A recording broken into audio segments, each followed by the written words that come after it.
গরিবকে খাদ্য দেওয়ার জন্য নবী সাল্লাল্লাহু আলাইহি ওয়াসাল্লাম ফিতরা চালু করেছেন, বিদায় খাদ্য দেওয়াটাই সরাসরি উত্তম। তাছাড়া নবী সাল্লাল্লাহু আলাইহি ওয়াসাল্লাম নিজে খাদ্য দিয়েছেন।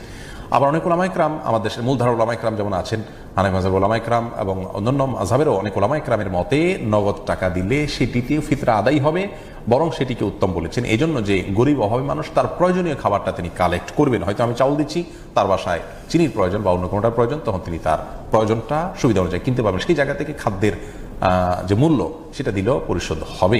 নবী সাল্লাল্লাহু আলাইহি ওয়াসাল্লাম যুগে খাদ্য দেওয়া হতো, কারণ তখন আসলে কারেন্সি দিয়ে কেনা বেচার প্রচলন খুবই কম ছিল। তখন মূলত দ্রব্যের বিনিময়ে দ্রব্যের কেনাবেচা হতো, যার কারণে কেউ চাউল পেলে চাউল দিয়ে আটা কিনতে পারতেন। কিন্তু এখন সেই সময়টা নয়, এখন পৃথিবীতে কারেন্সি দিয়ে লেনদেন হয়ে থাকে।